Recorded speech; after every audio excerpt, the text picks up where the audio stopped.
The Pacific Islands during the Second World War created a battleground unlike anything the United States or Japan had expected when they began the conflict.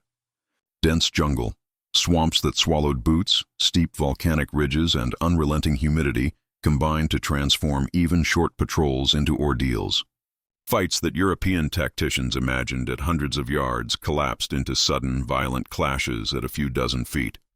In this claustrophobic environment, the U.S. Marine Corps and Army units carried into combat not only the standard M1 Garand rifles, Browning automatic rifles, and Thompson submachine guns, but also a weapon rarely associated with military campaigns, the 12-gauge pump-action shotgun. Its presence on the battlefield was a curiosity for the Japanese, who had little doctrinal anticipation of it, and even for many Americans it represented a throwback to hunting rather than a frontline tool of modern war.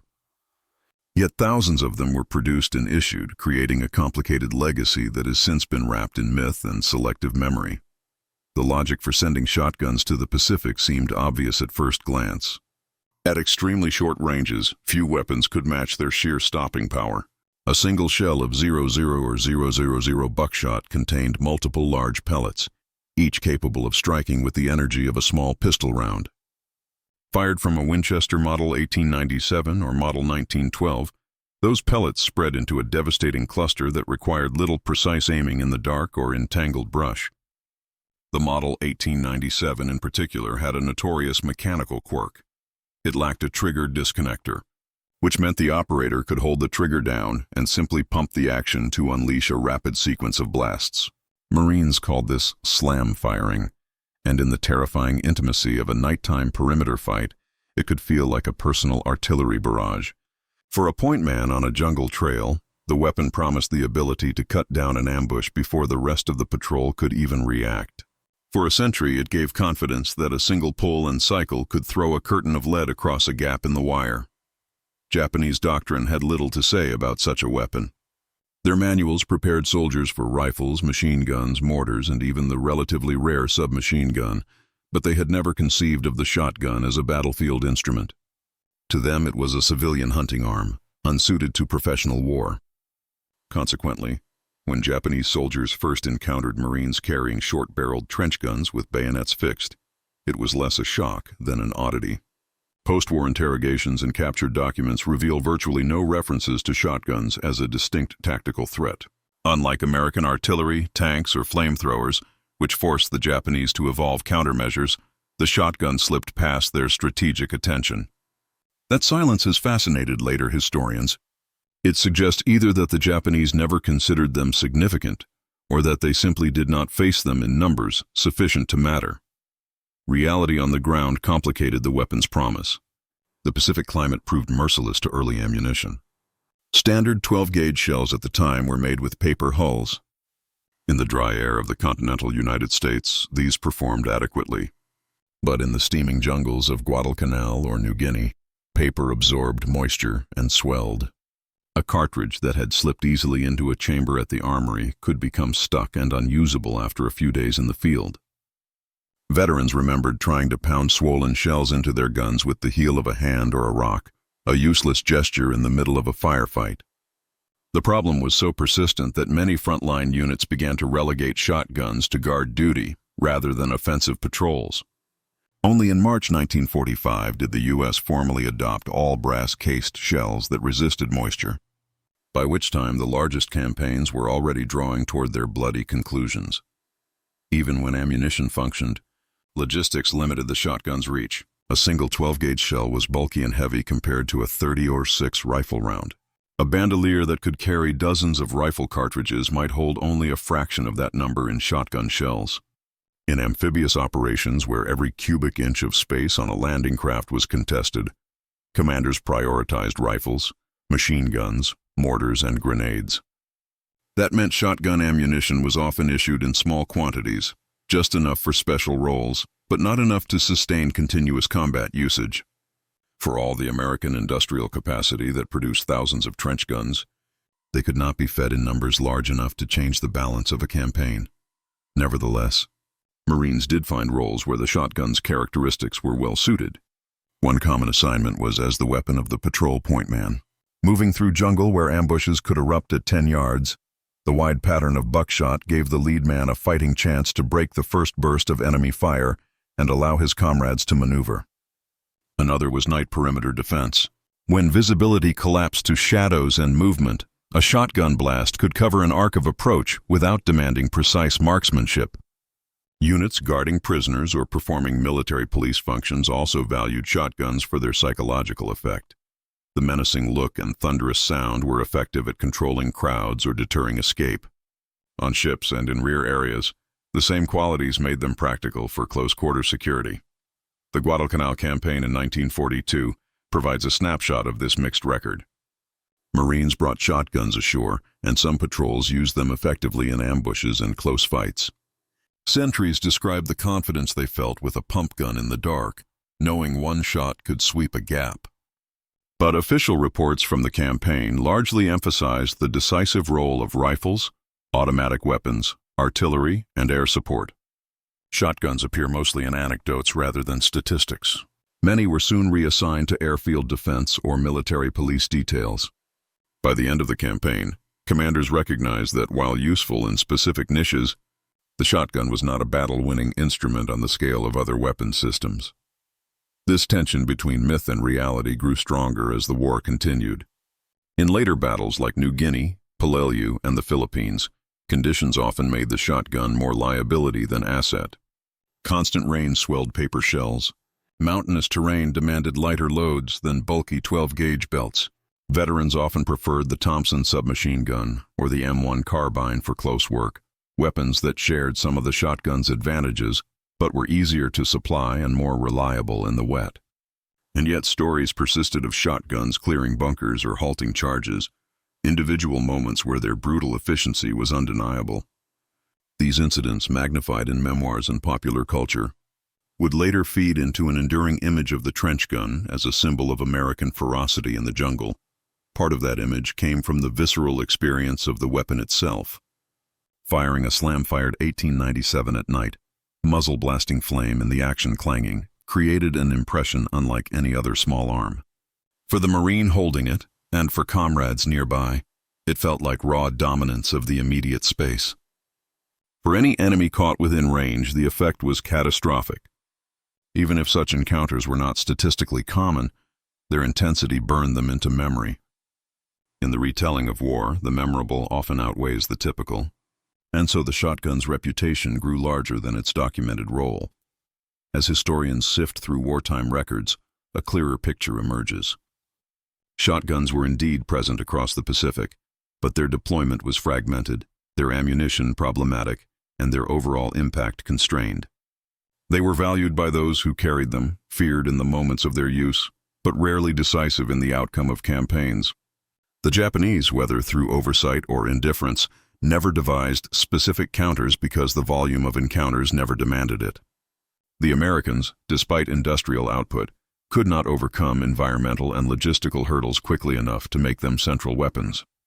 Thus, the story of the shotgun in the Pacific begins not with triumph or failure, but with complexity, a specialized tool that found moments of brilliance, yet remained a footnote beside the greater engines of war.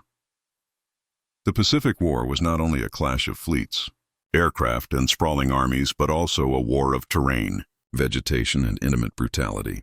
In this arena, the myths and realities of the shotgun as a battlefield weapon were shaped not merely by numbers, but by encounters that unfolded in thick jungles, on volcanic rock, and inside rain-soaked foxholes. The Japanese soldier, whose training had been anchored in bayonet drills and the cult of the charge, suddenly found himself facing an opponent who was often invisible until the moment of lethal contact. The American Marine or soldier crouched silently in the underbrush, finger curled around the trigger of a short, stubby weapon that carried the ghost of the hunt yet had been reborn for the battlefield. This was not the long, sleek Garand with its 8-round clip, nor the cumbersome Springfield of the Great War. It was something more intimate, something that turned the battlefield into a duel measured in feet rather than yards. For the Japanese soldier, who was drilled to see the American as hesitant in close quarters, the shock of meeting a man wielding a shotgun was shattering. The Japanese military ethos revolved around the offensive spirit, the belief that moral force and willingness to die could overwhelm mechanical advantages. Bayonet charges were not simply tactics, but rituals of cultural affirmation. Against Chinese armies or in the early Pacific conquests, such charges often broke weak or poorly prepared foes. But against Americans and Australians dug in with shotguns at their side, the equations shifted. The first blast of buckshot tore through the night, scattering lead into a pattern that ripped through ranks, leaving bodies shredded in ways rifles rarely produced. Survivors of such encounters testified that men fell as though hit by invisible fists, and those who staggered onward often did so dazed and bloodied, only to meet a second blast. The close-range devastation undercut the very foundation of the Japanese charge, the belief that sheer courage could close the gap. In place of hand-to-hand combat came sudden obliteration, yet it would be misleading to imagine that shotguns dominated every battlefield or that they turned every encounter into an American triumph. Their presence was selective, their distribution limited, and their logistical role secondary compared to rifles, machine guns, and mortars. What mattered was not their numbers but their symbolic weight. The shotgun became a weapon of psychological imbalance. American troops who carried them often felt a peculiar confidence, a sense that within 30 feet they could not be touched. The spread of buckshot allowed a single Marine to guard a jungle path or the mouth of a cave, with the assurance that even if his aim was imperfect, the weapon itself would compensate.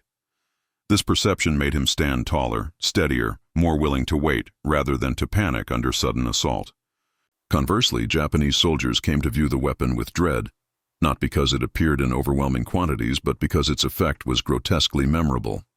In a war where propaganda and rumor often outweighed direct experience, the myth of the shotgun as an unbeatable close combat tool spread faster than the reality of its limited use. Combat reports from Guadalcanal through Peleliu mention the shock of the first shotgun engagements. A Marine firing from the shadows of a coconut grove could halt a small Japanese patrol with 2 or 3 blasts, leaving the survivors screaming or retreating into the trees. In the claustrophobic interiors of pillboxes and bunkers, the shotgun was nearly unrivaled. Rifles were too long to swing effectively in confined quarters. Submachine guns risked jams or wasted ammunition in bursts. The shotgun, simple and rugged, delivered a devastating punch at the exact distance where the Japanese soldier expected to rely on bayonet or grenade. Its wooden stock and short barrel allowed swift maneuvering, and its pump action or semi-automatic design provided follow-up shots at a rhythm as relentless as a war drum. But these scenes were interspersed with the broader reality of the Pacific campaign, weeks of rain-soaked misery, marches through swamps, and endless reliance on rifles, mortars, and artillery to reduce entrenched defenses. In such contexts, the shotgun was often sidelined, left in tents or leaned against the wall of command posts until specific operations demanded them. Even so, their presence lingered in the cultural imagination of both sides. American letters. Home spoke with a certain pride about the scattergun and its fearsome role. Japanese reports, though reluctant to praise enemy weapons, admitted the terror of its effect at close quarters, sometimes describing it as a weapon that transformed a single soldier into a squad's worth of firepower. It is also vital to consider the contrast between the weapon's heritage and its wartime use. For many Americans, the shotgun was tied to rural life, hunting birds or deer, defending farms against predators. Bringing it into the Pacific jungle was like dragging the frontier into modern war. Soldiers from the South or Midwest, accustomed to the heft and recoil of such guns, felt a strange comfort in carrying them across oceans. They were not just fighting with the government's rifle, but with something closer to home, something that resonated with their fathers and grandfathers. This familiarity heightened confidence and reduced the alienation of war. For Japanese troops who viewed war as an extension of spiritual and national duty, to be cut down by a humble hunting weapon rather than a mighty cannon or a machine gun felt humiliating. It was as if the natural order of battle had been violated, as though the American had cheated by bringing a weapon of the hunt into the sanctity of the charge. The evolution of this psychological contest was uneven across the islands. On Guadalcanal, where night raids and infiltration defined the struggle, the shotgun had its most legendary moments. Marines defending perimeters against screaming charges often credited their survival to the wide, merciless spread of buckshot. On Tarawa, where the battle was compressed into a few acres of sand and fortifications, the shotgun proved invaluable for clearing bunkers. At Iwo Jima, amid black volcanic ash and labyrinthine tunnels, it became a tool for sudden encounters in darkness, where the barrel might be pressed into an opening and fired blindly to annihilate whoever lurked within. Each of these moments added to the aura of the weapon, an aura that magnified beyond its actual role. The Japanese response to these encounters was not to abandon the charge or the doctrine of morale over material, but to harden further into fatalism. If buckshot shredded the body, then the soul must remain unbroken. Reports emerged of soldiers charging into shotgun fire with an almost suicidal disregard, not because they believed they could overcome it, but because they refused to let fear dictate their final moments. In doing so, they reinforced the American perception of them as both formidable and doomed. The shotgun thus became more than a weapon. It was a mirror reflecting the wider clash of cultures, one side anchored in martial spirit, the other in pragmatic lethality. In the broader context of the Pacific War, the shotgun's mythological presence loomed larger than its statistical record. Fewer shotguns were issued than rifles or carbines, and they never shaped strategy on the scale of artillery or aircraft carriers. Yet, in the memory of those who fought, they left marks as deep as the craters on Tarawa or the ridges of Okinawa. Veterans remembered them not as curiosities but as decisive companions in the moments when survival hinged on feet and seconds. The power of the weapon lay in its ability to shatter illusions of invulnerability, illusions of traditional combat, illusions of heroic charges overcoming firepower. Each blast was a brutal reminder that courage could not erase physics, and that in the tangled jungles of the Pacific, the scattergun could decide who lived to see dawn. The deeper the Pacific War progressed, the more both sides adapted their tactics to the grim realities of the terrain and the weapons that defined close combat. The Japanese soldier trained from youth to believe in the decisive power of spirit, and steel encountered not only the American shotgun, but a broader doctrine of firepower that magnified the terror of each close-range blast. On islands where every tree, ridge, or cave could conceal death, the shotgun became part of an ecosystem of weapons that worked in unison. The rifle held the line, the machine gun raked advancing troops, the mortar rained down on unseen positions, but the shotgun delivered the intimate final stroke. Its role was rarely solitary, rather, it was the weapon that sealed encounters, that closed the door on desperate charges or sudden ambushes. The Japanese soldier who expected to meet a rifle thrust at bayonet range often found himself instead torn apart before his blade could find flesh. At the same time, American use of the shotgun highlighted a cultural pragmatism that contrasted sharply with Japanese idealism. For the Americans, war was not a matter of ritual, but of survival and efficiency. If a short, brutal weapon ensured survival in the jungle, then it was embraced without hesitation. This mentality produced tactics that maximized the shotgun's utility. Patrols moving through heavy undergrowth often placed a shotgun-wielding soldier at the point, a living tripwire against ambush. In night fighting, when silhouettes flickered, only briefly in the glow of flares or the flash of grenades, the shotgun provided certainty. A single pull of the trigger could sweep an area where hesitation might otherwise prove fatal. These practices reinforced the shotgun's association with sudden dominance, with wresting control of a chaotic space through overwhelming force at the shortest distances. For Japanese troops, this growing reputation created a kind of phantom on the battlefield. They often could not know how many shotguns were present in an American unit, but the memory of even a single encounter colored their expectations. Rumors circulated that the Americans used shotguns extensively, far beyond their actual numbers. Survivors of close-range clashes spread stories that magnified the weapon's horrors, recounting comrades cut down as though by invisible blades, wounds so terrible they defied description. In this way, the shotgun achieved a reputation larger than reality, a weapon of legend that haunted Japanese soldiers before they even faced it.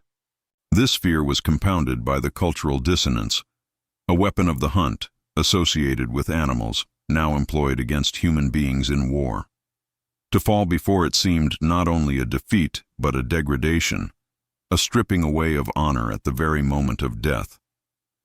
Yet even as its legend spread, the shotgun's limitations persisted. Ammunition was heavy, magazines limited, and its effectiveness dropped sharply beyond 30 to 40 yards. Against an enemy positioned across a clearing or concealed behind fortifications at greater distance, rifles and machine guns remained indispensable. The shotgun was a scalpel in a surgeon's hand, not a hammer to smash all obstacles. American commanders recognized this and issued them sparingly, often assigning them to units expected to face particular close-quarter challenges. In this way, the weapon's reputation was paradoxically enhanced by its scarcity. Because it appeared only in certain situations, often the most desperate or violent, it came to be associated with pivotal moments. The mind does not remember the rifle shots that held a perimeter for hours, but it remembers the thunderous blast that stopped a screaming charge in its tracks. The environments of the Pacific amplified these effects. On Guadalcanal, the endless rain and dense foliage created firefights where visibility rarely extended beyond a few yards. The shotgun thrived in such conditions, its pellets tearing through leaves and branches to reach men who thought themselves concealed. On New Georgia and Bougainville, patrols through swamps often stumbled into ambushes at ranges so close that rifles were awkward. On Peleliu, where the coral ridges forced men into narrow defiles, the weapon was ideal for sudden confrontations. By the time of Okinawa, the Americans had refined their understanding. Shotgun-armed soldiers were indispensable in clearing the spiderweb of caves and tunnels that made the island a fortress.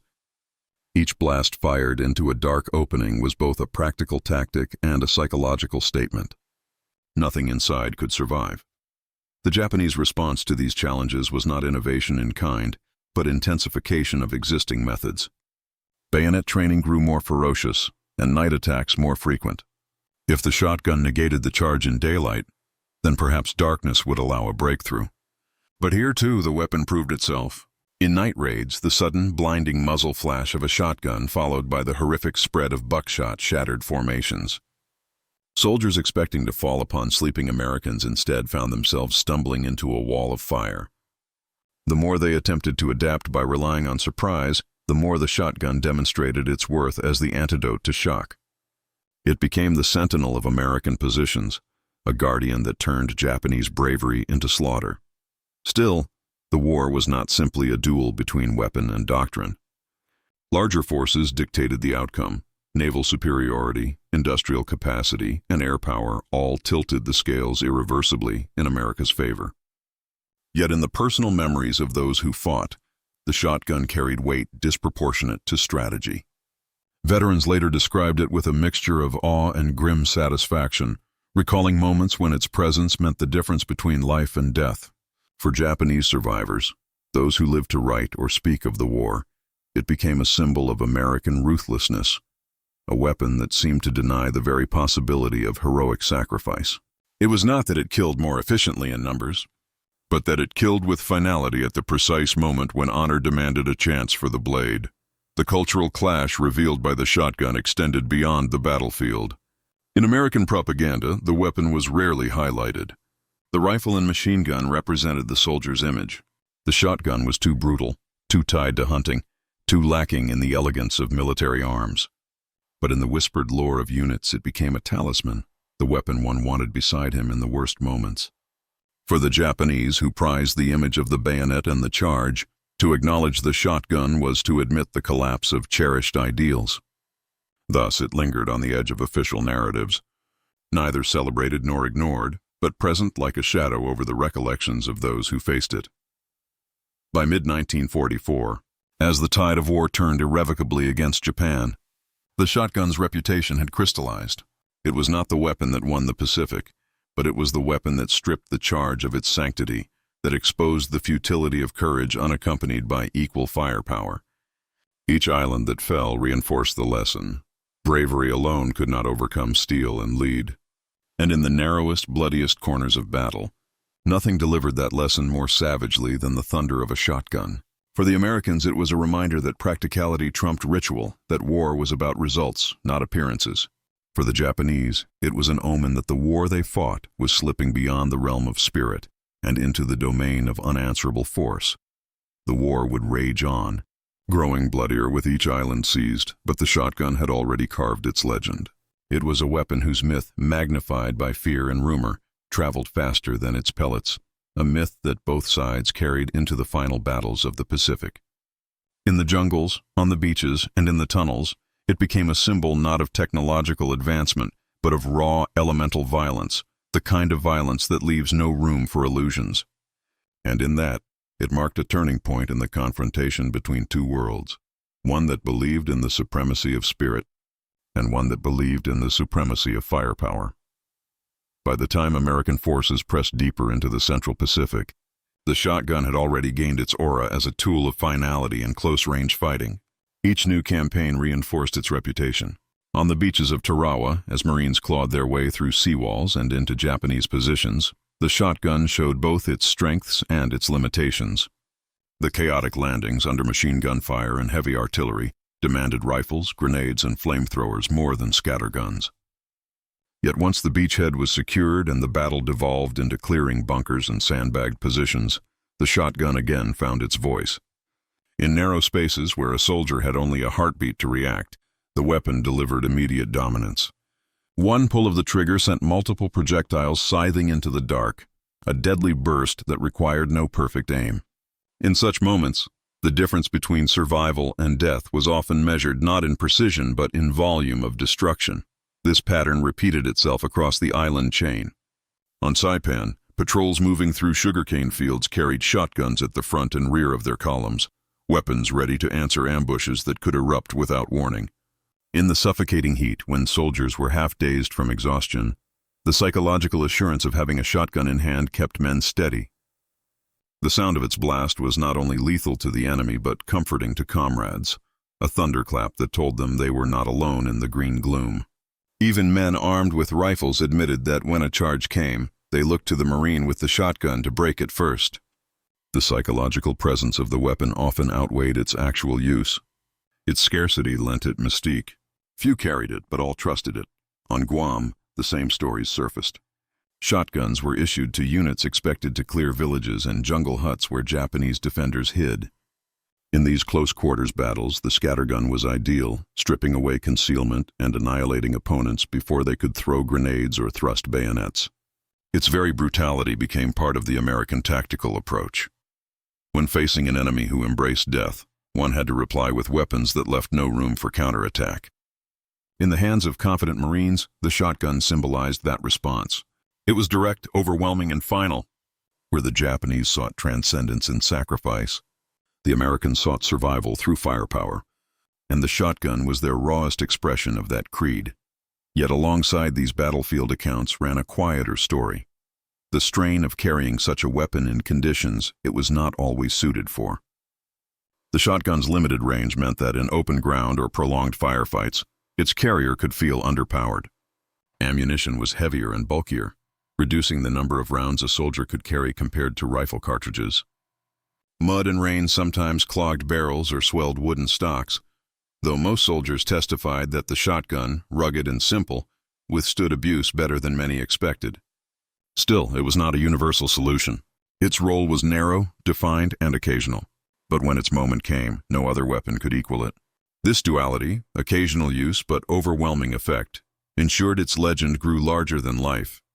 As battles moved closer to the Japanese homeland, the stakes grew higher, and so too did the savagery of fighting.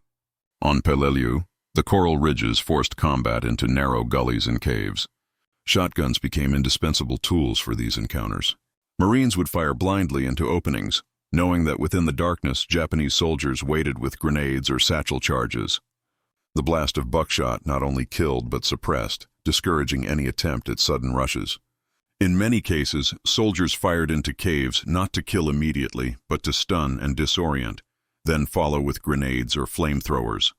The shotgun was thus woven into the brutal symphony of close-quarters warfare that defined Peleliu, a sequence of fire, blast, and flame that reduced each strong point at terrible human cost. For the Japanese, whose doctrine exalted last stands and suicidal defense, the shotgun added another layer of inevitability. Even if one avoided grenades and flamethrowers, the scattergun waited at the threshold, making escape impossible. By the time of Iwo Jima, the weapon's role was firmly established. The island's volcanic tunnels and pillboxes demanded relentless clearing operations. Every foot of ground was contested, every crevice a potential ambush. Here, the shotgun's short length and devastating spread were invaluable. Soldiers crawling through ash and rock often held them at the ready, fingers tense on the trigger as they advanced into shadows. The weapon became as much a torch as a gun, its blast illuminating dark spaces for an instant while cutting down anything inside. Veterans later recalled the eerie contrast: the silent approach through tunnels, then the thunderous roar, followed by sudden silence. In such moments, the shotgun seemed less a weapon than a ritual instrument, part of the grim liturgy of tunnel warfare. But it was on Okinawa, the bloodiest of the island campaigns, that the shotgun's legend reached its peak. The Japanese defense there combined fortified ridges, concealed caves, and night infiltration. Every tactic that might bring soldiers into close contact was employed, and every American unit learned the value of the scattergun. Marines and soldiers alike came to see it as their shield against sudden death. In village fighting, the weapon cleared houses with terrifying ease. In night raids, its blasts shattered Japanese formations before they could breach American lines. In caves, it worked hand in hand with flamethrowers, grenades, and demolitions. The Japanese soldier, who once had faith in the decisive power of the bayonet, now faced a wall of fire where courage alone availed nothing. The shotgun's roar was the punctuation mark on countless small battles within the larger storm. Each blast a reminder that the charge, once noble, had become futile. These encounters left scars not only on bodies but on memories. Veterans remembered the weapon in visceral terms: the recoil, the smell of burned powder, the sound of pellets tearing through foliage and flesh. For some, it was a source of grim pride.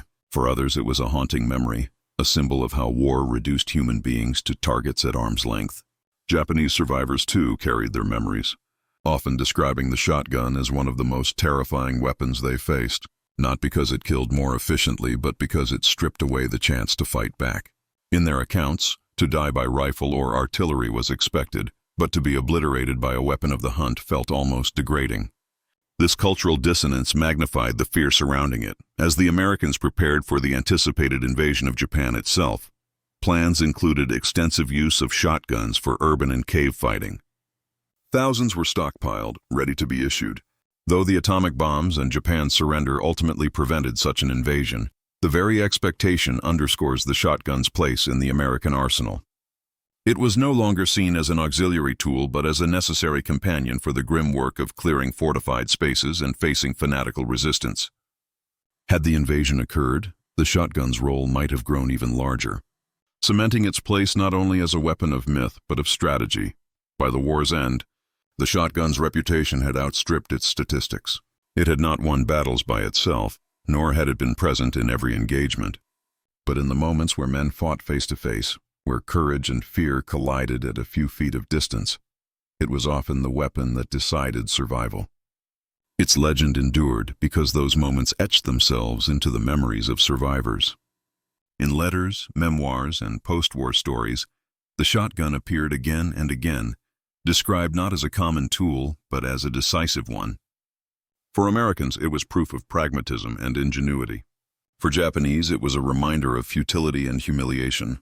And for history, it was a symbol of the brutal intimacy of the Pacific War, a war where myth and reality collided as violently as the men who fought it.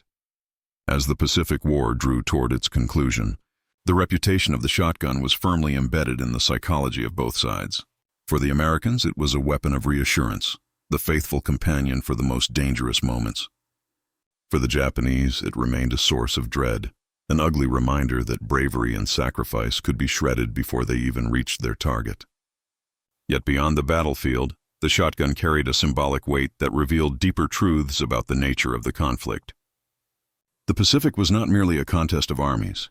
It was a collision between two worldviews, one rooted in tradition and martial spirit, the other in adaptability and pragmatic firepower. The shotgun, humble and unglamorous, represented that pragmatism more vividly than perhaps any other weapon. On Okinawa, where the fighting reached its most brutal crescendo, the shotgun's presence was felt everywhere the terrain forced combat into confined spaces. The Shuri Line, a labyrinth of ridges and caves, demanded close-quarters battles day after day. Marines advancing through villages armed with scatter guns found themselves clearing homes one by one, each door and each window a potential death trap. Japanese defenders, armed with grenades or bamboo spears, were cut down before they could close the distance. Veterans remembered these moments not as battles fought across yards of ground, but as sudden eruptions of violence measured in feet. In these fleeting confrontations, the shotgun was unrivaled. It ended fights before they began, leaving behind a silence that was often more haunting than the combat itself. The psychological effect of the weapon grew stronger as the Japanese resorted to night infiltration tactics. On dark, rainy nights, squads of soldiers crept toward American lines, attempting to penetrate perimeters and sow chaos. These attacks relied on shock, on the idea that sudden violence could unravel American discipline. But the shotgun disrupted this calculus. A sentry armed with one could unleash devastation with a single blast, shredding the tightly packed attackers and halting momentum instantly. The sound of the weapon's roar cut through the night and often marked the turning point of an attempted raid. The Japanese, who expected to rely on fear, found themselves facing a weapon that amplified it instead. Their desperation only increased, but each attempt met the same brutal response. For the Americans, the shotgun also became a bridge between past and present. Many soldiers, especially those from rural backgrounds, had carried similar weapons in their youth while hunting. To wield one in war was both familiar and surreal. Letters home often reflected this strange connection. The same gun that once brought down birds in autumn fields now brought down men in the jungles of Asia. This continuity gave some a sense of comfort, as though a piece of home had followed them into the nightmare. Others found it disturbing, a reminder that the boundary between the hunt and the battlefield was thinner than they had imagined. Either way, the shotgun carried a personal weight unmatched by most other weapons. It was not just military hardware, but a cultural artifact pressed into the service of total war. The Japanese saw it differently. In their eyes, the shotgun was not merely another American firearm, but a distortion of warfare itself. Rifles and bayonets were considered honorable, extensions of the warrior's spirit. Even machine guns, though devastating, were seen as part of the modern battlefield. But the shotgun, designed for hunting animals, represented something base and degrading. To be killed by such a weapon was to be equated with prey rather than with an enemy worthy of respect. This perception added to the fear it generated. It stripped away the illusion that death in battle was noble, replacing it with the grim reality that death was simply death, brought by whatever tool proved most effective. In this way, the shotgun attacked not only the body but the cultural soul of the Japanese soldier. The weapon also played a role in shaping American military identity. In post-war narratives, the rifle and machine gun dominated the imagery of victory, but among veterans, the shotgun often held a special place. It symbolized the Marine Corps' emphasis on adaptability and the Army's willingness to experiment with unconventional tools. The shotgun was never a mass-issue weapon, yet its reputation grew because it was remembered at the most vivid, terrifying moments of combat. Veterans who carried one often spoke of it with pride, recounting how it saved lives in the tightest situations. Others, even if they had not used it themselves, remembered the confidence it inspired in units. In war, where fear was constant, that confidence was as valuable as bullets. As the war neared its end, plans for the invasion of Japan highlighted how integral the shotgun had become. American strategists anticipated house-to-house fighting in cities, as well as tunnel warfare in mountains and caves. Thousands of shotguns were stockpiled in preparation. They were to be issued widely, ensuring that every squad entering confined spaces had one or more at hand. Though the atomic bombs and Japan's surrender made this invasion unnecessary, the preparation itself testified to the weapon's perceived value. It had grown from a supplemental tool into a core component of close combat doctrine. The very fact that it was planned for such a massive operation underscores how much faith American planners placed in its utility. In reflecting on its role, one must remember that the shotgun was not a weapon of grand strategy or sweeping battles. Aircraft carriers and bombers decided the war's trajectory. Rifles and artillery claimed far more lives. But the shotgun held a different significance. It was the weapon of moments, the sudden ambush, the midnight raid, the claustrophobic tunnel. It was the weapon that spoke in thunder when silence and fear hung over soldiers. It was the weapon that reminded both sides that war was not only about numbers and movements on a map, but about men staring into the eyes of their enemies at distances so close they could smell each other's sweat. In that terrible intimacy, the shotgun ruled. By the time the guns fell silent in 1945, its reputation was sealed. To the Americans who carried it, the shotgun was a faithful ally, a tool that had delivered survival in impossible circumstances. To the Japanese who faced it, it was a source of horror and humiliation, a weapon that denied them the chance to fulfill their warrior ideals. And to history, it became a symbol of how myth and reality intertwine in war. The shotgun did not decide the Pacific Campaign in terms of strategy, but it decided countless small encounters, and those encounters shaped the memories of those who fought. Its myth endures because it touched the deepest fears and the most desperate hopes, because it was present in the moments when human beings were closest to the edge. When the war in the Pacific finally ended, the shotgun carried with it a legacy that was both larger and smaller than its actual role. Larger because the stories told about it magnified its power far beyond the statistics of the battlefield. Smaller because in the grand sweep of the conflict, it was only one tool among many. Yet weapons are remembered not simply for the number of casualties they cause, but for the impressions they leave upon those who face them. The shotgun became unforgettable because it was not a distant weapon of strategy, but an intimate weapon of survival, tied to moments of terror and triumph experienced at arm's length. It spoke directly to the human experience of battle in a way that few other arms did. For the Americans, the weapon became wrapped in a sense of practicality and ingenuity. The war in the Pacific was unlike anything they had faced before. Dense jungles, volcanic rocks, torrential rains, and a relentless enemy forced constant adaptation. The shotgun fit neatly into this environment. It required no complex training, no fragile maintenance, and it performed tasks that no other weapon could do as effectively. It was at once a tool for combat, for defense against infiltration, and even for occasional hunting of game when supply lines faltered. Veterans remembered it as the weapon they trusted when the fight became personal, when the jungle seemed to close in, and when the line between life and death narrowed to seconds. For the Japanese, the memory was darker. In diaries and post-war reflections, their descriptions of the shotgun often carried a tone of bitterness. To them, it was a symbol of the American refusal to fight in the proper way. The martial code that had been drilled into them celebrated bravery in charging forward with bayonets or holding a position until the last breath. To be cut down suddenly by a blast that could not be dodged or parried was more than a tactical defeat. It was a wound to their sense of honor. The shotgun left scars that were not only physical but cultural. It became one of many reminders that their traditions, however noble, had met an opponent who valued survival and efficiency over ceremony. As time passed, the myth of the shotgun in the Pacific grew in retelling. Soldiers came home and shared stories, often magnifying the terror it inspired. Accounts circulated of entire enemy squads felled by a single blast, or of Japanese soldiers abandoning charges the moment they heard its roar. Whether these stories were entirely true mattered less than the way they captured the essence of the experience. In every war, myths emerged to explain the unexplainable, to give shape to the fears and triumphs that statistics cannot.